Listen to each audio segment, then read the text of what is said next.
Good morning, class. Our next topic is function in second chapter, relation function. So look at here, what is function? इससे पहले आप पढ़ चुके हैं relation किसे कहते हैं। एक्चुअली सबसेट होता है कार्टेशियन प्रोडक्ट का, उसे रिलेशन कहते हैं। और अब नेक्स्ट टॉपिक आता है फंक्शन। एक्चुअली फंक्शन भी एक तरह का रिलेशन है। इट मीन्स हम ये कह सकते हैं कि सारे फंक्शन जो होते हैं वो पहले रिलेशन होते हैं, लेकिन सारे रिलेशन फंक्शन नहीं हो सकते हैं। देखेंगे फंक्शन का डेफिनेशन हमसे क्या कहता है, हमको आपको एक एग्जांपल के साथ समझाते हैं। सपोज हमारे पास यहाँ दो सेट है ए एंड बी। अगर हमारे पास यहाँ एलिमेंट्स हैं सपोज 16, 25 एंड 36, और यहाँ पे एलिमेंट्स हैं हमारे पास 4, -4, 0, 5, -5, 6 एंड -6। अब सेट ए से बी में एक रिलेशन डिफाइन हो रहा कि रिलेशन ऐसे बनेगा x, y such that y is equal to square root of x। तो यू नो कि y जो है सेकेंड एलिमेंट जो आएगा वो क्या आ जाएगा, square root of first element का। यानी कि यहाँ पे जो एलिमेंट्स हैं 4, ये 4 एक्चुअली क्या हो रहा होगा, इस जैसे 16 हमारे पास है यहाँ पे, तो 16 का स्क्वायर रूट क्या होता है +-4। तो 16 रिलेटेड होगा 4 से भी, -4 से भी। 25 का 5 - 5 होता है, इन दोनों से रिलेटेड होगा। 36 के लिए 6 एंड -6 ये दोनों रिलेटेड होंगे।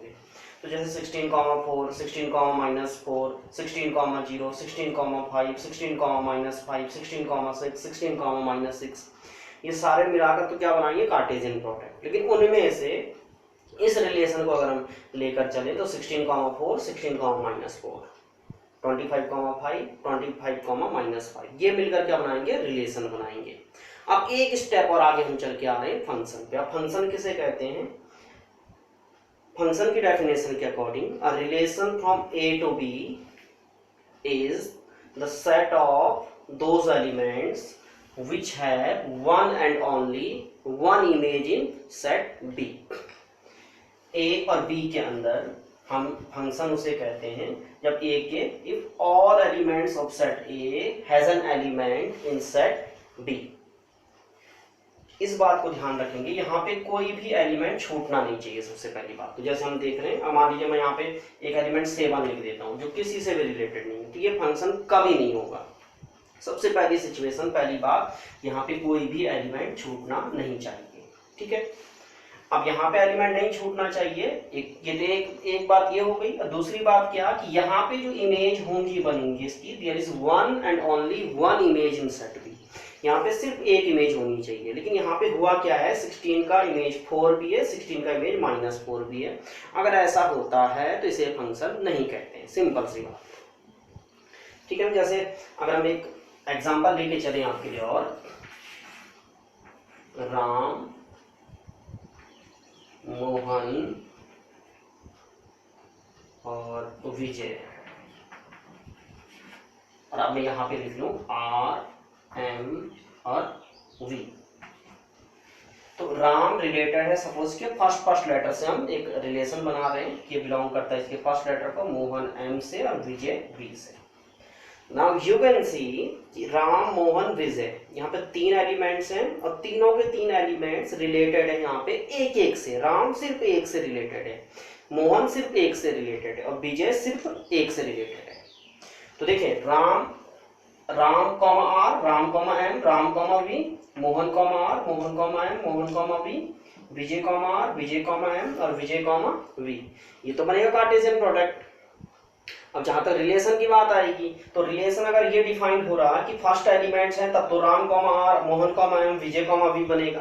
या फिर हम कुछ और तरीके से इसको डिफाइन कर दें तो फिर कुछ और तरीके से रिलेशन बन सकते हैं। तो जैसे यहाँ पे देख रहे हैं हम 3 3 9, तो इसके अंदर क्या होंगे, कार्टेशियन प्रोडक्ट के अंदर एलिमेंट होंगे 2 9, इतने रिलेशन बनेंगे टोटल। लेकिन फंक्शन इतने सारे नहीं बन सकते। इसके लिए फंक्शन के लिए हमको क्या करना पड़ेगा, ये डिफाइन करना पड़ेगा function from a set A to B. अगर हम इसको रिप्रेजेंट करें कि ये फंक्शन है, ये सेट आपके पास सपोज पी है और ये क्यू है, तो ये फंक्शन ऐसे डिफाइन होगा पी टू क्यू, ऐसे डिफाइन करते हैं function such that P to Q, set P से सेट क्यू पे एक फंक्शन बन रहा है। बस इस बात को याद रखिए आप हमेशा कि इसके हर एक एलिमेंट रिलेटेड होना चाहिए एक तो, और दूसरी बात क्या, यहाँ पे इसके सिर्फ एक एक इमेज होनी चाहिए। अगर कभी यहाँ पे दो इमेज हो गए तो वो फंक्शन नहीं होगा, ठीक है ना। क्लास 12th के अंदर आप इसको और डिटेल में पढ़ते हैं। फंक्शन 1 1 होता है, ऑन टू होता है, इन टू होता है, बहुत अलग अलग चीजें हैं। लेकिन फिलहाल 11th क्लास के लिए आपको इतना समझ लेना जरूरी है कि ये जो फंक्शन है ये ईच, अगर सेट ए से बी के अंदर अगर फंक्शन की बात कर रहे हैं तो ये ए के ईच एलिमेंट इसके अंदर बिलोंग करेंगे, और जो बिलोंग करेंगे वो जहां पे बिलोंग कर रहे हैं वहां पे सिर्फ one and one only one image उसका बनेगा, दो इमेज नहीं हो सकते। जबकि रिलेशन में ऐसा हो रहा था, ऐसा हो सकता था, ठीक है, जैसे भी आपको एग्जांपल के साथ हमने बताया था। तो जैसे डेफिनेशन भी इसने वही दी है, रिलेशन है from a set A to B is said to be function if every element of set A has one and only one image in set B, ठीक है। तो जो एलिमेंट्स होंगे ए के, A is called the pre image of B under F, तो उसको हम pre image कहते हैं। मतलब जो बी के एलिमेंट्स होंगे वो तो इमेज होंगे, और जो ए के एलिमेंट्स है उसको प्री इमेज कहते हैं, ठीक है। अच्छा, तो अब नेक्स्ट टॉपिक आता है हमारे पास टाइप्स ऑफ फंक्शंस। तो टाइप्स ऑफ फंक्शन हमारे पास अलग टाइप के फंक्शन हैं, और कुछ फंक्शंस उसके ग्राफ के साथ दिए जा रहे हैं आपको। आप एनसीईआरटी कंसीडर कीजिएगा फिलहाल। सम फंक्शंस एंड देयर ग्राफ। तो सबसे पहले आता है आइडेंटिटी फंक्शन।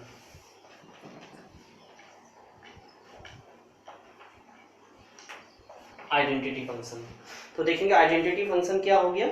यहाँ पे क्या हो जाएगा, एफ आर टू आर एक फंक्शन है।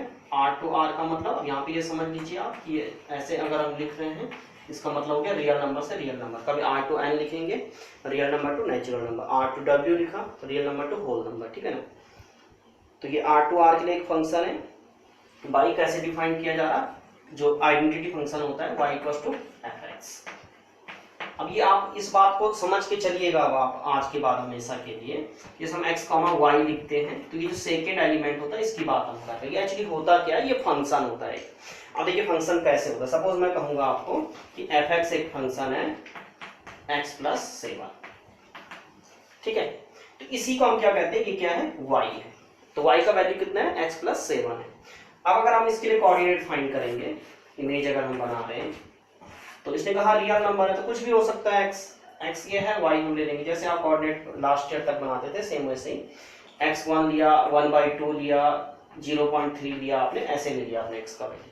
तो इसके रिस्पेक्ट में फंक्शन जो होगा y, उसका वैल्यू क्या आएगा, अगर ये तो इससे कितना है 7 मोर है, तो कितना हो जाएगा 8, ये हो जाएगा 7.5 और ये हो जाएगा 7.3, ठीक है ना। तो अब आपको ये डिफाइन करना, ये इसके लिए फंक्शन है 1,8 1/2, 7.5, 0.3, 7.3, ये इसको डिफाइन करेगा। अब अगर आपके पास ये होता है x² प्लस 7, तब आपको यहाँ पे क्या कर लेना है, तो 1 का स्क्वायर प्लस 7 ये तो 8 ही आएगा, लेकिन यहाँ पे 1/2 का स्क्वायर जाएगा और प्लस 7, यानी कि आपके कितना हो जाएगा 7.25 तक हो जाएगा। और 0.3 है तो इसका स्क्वायर कर लेंगे, ठीक है ना, तो 0.09 हो जाएगा, तो 7.09 हो जाएगा तब आपको। अब मान लीजिए यहाँ पे ये ना होगा, यहाँ 72 आ जाए, 72x प्लस 3 आ जाए, ये कुछ भी हो सकता है आपके पास, समझ रहे हो ना। तो ये y का वैल्यू आएगा, जो सेकंड एलिमेंट होता है वो यहाँ से रिलेटेड होता है, ठीक है। तो ये क्लियर हो गया आपके पास फंक्शन क्या हुआ। अब इस बात को समझिए कि जो आइडेंटिटी फंक्शन है वो क्या कह रहा है। तो वही हमने बोला कि y इक्वल टू, जो हमने क्या लिखा अभी आपको, f(x), यानी कि वो फंक्शन का वैल्यू। तो यहाँ पे जो फंक्शन का वैल्यू होता है आइडेंटिटी फंक्शन के लिए स्पेशली, वो x के इक्वल होता है।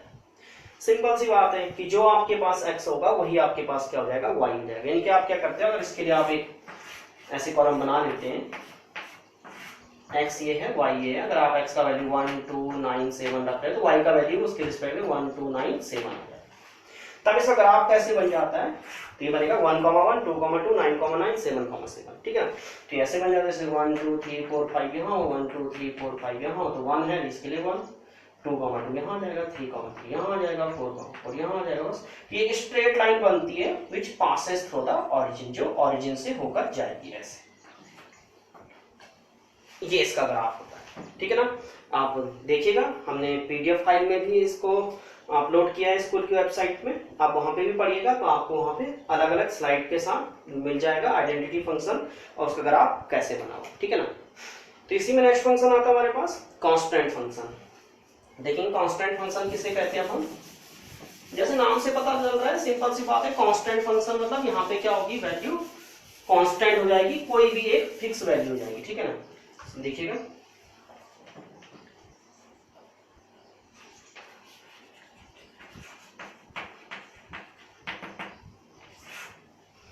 तो कांस्टेंट फंक्शन कैसे हो जाएगा, सपोज हमारे पास फंक्शन फिर वही है, r टू r के लिए रियल नंबर से रियल नंबर पे जा रहे हो। देखिए जो हम ये पढ़ रहे हैं, जो आप क्लास 11th में पढ़ रहे हैं, जो आप क्लास 12th में पढ़ेंगे, मतलब इंटरमीडिएट बोला जाता है दोनों क्लास को इंक्लूड करके, that is 11th and 12th। 11 को फर्स्ट ईयर इसलिए कहा जाता है क्योंकि इंटरमीडिएट 2 ईयर का कोर्स है, तो फर्स्ट ईयर 11th हो गया और सेकेंड ईयर उसका 12th हो गया, ठीक है ना।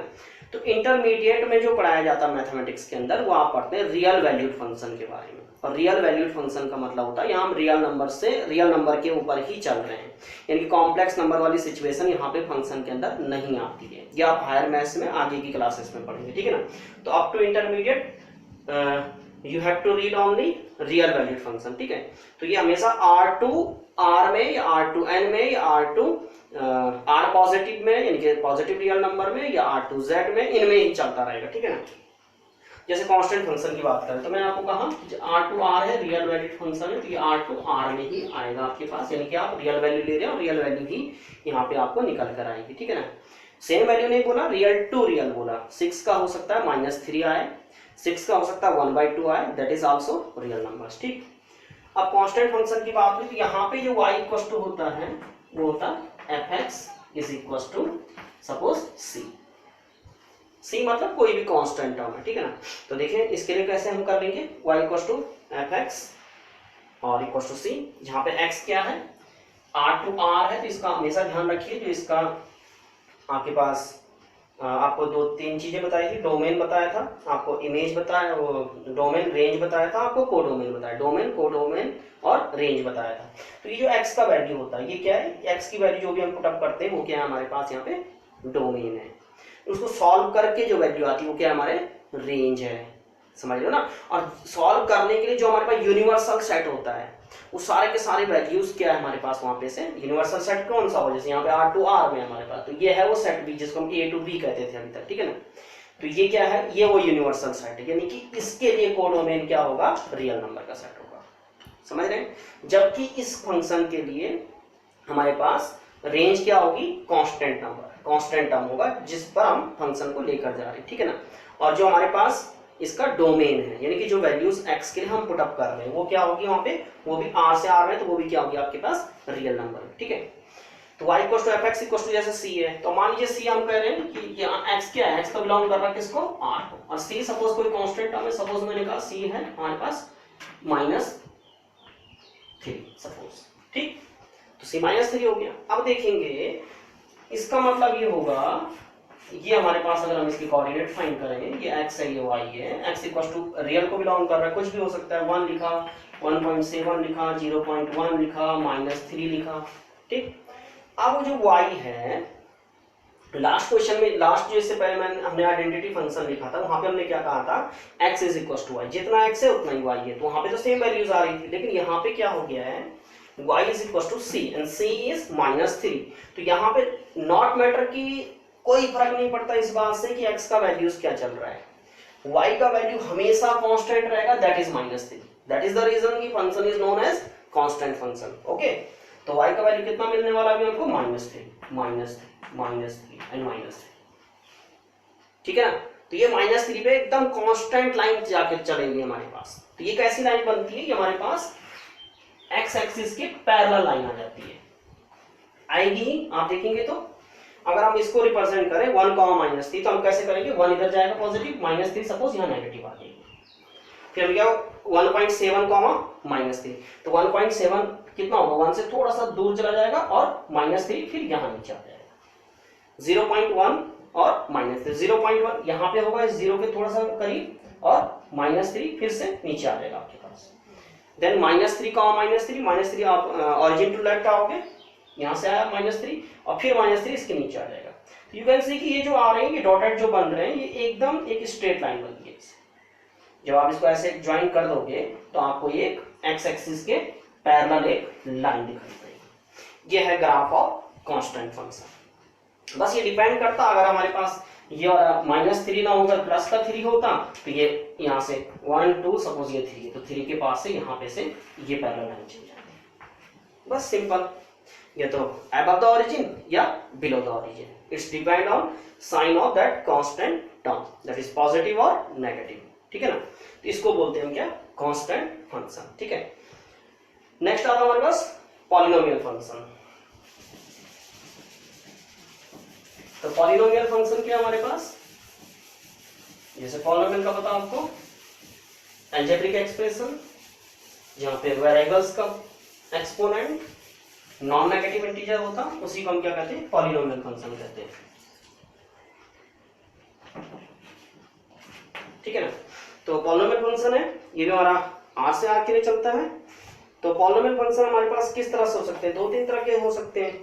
जैसे कि हम आपको क्वेश्चन में बता रहे थे, स्टार्टिंग में कहा था कि fx = x² + 7 है, x² - 3 है, व्हाटएवर कुछ भी वहां पे ले सकते हैं आप, यानी कि अलजेब्रिक एक्सप्रेशन में है जहाँ पे वेरिएबल्स जो है उसका exponent non negative integer, that is known as polynomial. ठीक है, करना कुछ नहीं है आपको, जैसे हम कहें कि एक फंक्शन की बात कर लेते हैं। अगर हमारे पास क्वाड्रेटिक पॉलिनोमियल की बात करें तो क्वाड्रेटिक पॉलिनोमियल में जाहिर सी बात है कि x क्या होगा हमारे पास, x² हो जाएगा आपके पास fx।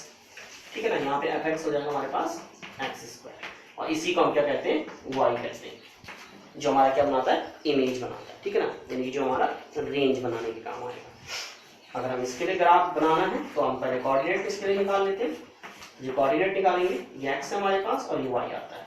सपोज x ले लिया हमने 2 3 0 -2 -3 और 1 सपोज। ठीक है, तो y क्या है, y है x² के इक्वल, तो इस टर्म का स्क्वायर होता चला जाएगा, 4 9 0 4 9 एंड 1। ठीक है, तो अब हमने इसको क्या करना है, रिप्रेजेंट करना है ग्राफ। ठीक है, तो 2 4, तो आप चले 1 2 सपोज और 4 पॉजिटिव का तो यहाँ पे आता है, देन 3 9, तो 1 2 यहाँ था, 3 तक चलेगा, 9 कुछ ऊपर चले, 0 0 -2 4 -2 4 और 4 आप देख रहे हैं -2 तो क्योंकि x का है तो लेफ्ट में चले जाएंगे, अब 4 पॉजिटिव ऊपर चला जाएगा। ठीक है, तो 4 ये भी था तो ठीक इसके सामने यहाँ पे आ जाएगा, -3 9 तो ठीक इसके सामने इधर आ गया। ठीक है, एंड 1 1, तो 1 आप यहाँ गए तो 1 यहाँ गए। ठीक है, तो अब इसको ज्वाइन करते हैं हम। ये जो ज्वाइन होता है पॉलिनोमियल फंक्शन, ये आपके पास स्मूथ हैंड से ज्वाइन होता है, इसमें स्केल का यूज आप नहीं करते हैं, तो ये इस टाइप का फंक्शन बनता है आपके पास। ठीक है ना, जो ये क्वाड्रेटिक पॉलिनोमियल होता है एक्चुअली, ये जो है बाद में आपके पास इसी को हम पैराबोला भी कहते हैं। ठीक है, ये अपवर्ड पैराबोला है, एक डाउनवर्ड पैराबोला होता है, एक लेफ्ट होता है, एक राइट होता है, 4 तरह के पैराबोला की इक्वेशंस होती है। ठीक, तो वहां पे भी हम यही चीज पढ़ते हैं वापस। तो बस ऐसे आप ग्राफ बना लेना है। अब अगर पॉलिनोमियल फंक्शन नॉट मैटर की उसने ये कहा हो x² + 7 कहा हो, तो यहाँ सबके साथ 7 7 ऐड हो जाएगा, कोऑर्डिनेट उस तरह से रखने, रिप्रेजेंट करना, बना देना आपने ग्राफ। ठीक है, तो इसमें कोई प्रॉब्लम नहीं होनी चाहिए आपको पॉलिनोमियल फंक्शन के लिए। इसी तरह अगर हम ये कहें कि fx = आपके पास सपोज x³ है, क्यूबिक पॉलिनोमियल है, तो क्या हो जाना है, x³ होता तो कितना हो जाता है, यहाँ पे ये 8 हो जाता, 27 हो जाता, ये 0 था, ये -8, ये -27 और ये 1 रह जाता। और देखें जरा कैसे उसके लिए ग्राफ बनेगा हमारे पास। अब हम इसके लिए कर रहे हैं, ठीक है ना, इस वाले के, हाँ, क्यूबिक पॉलिनोमियल के सपोज ऐसा दिया तो 2 8, तो 2 सपोज यहाँ पे आ गया और 8 कुछ यहाँ चला गया, 3 27 3 हो गया, 27 काफी ऊपर चला जाएगा, 0 0 0 0।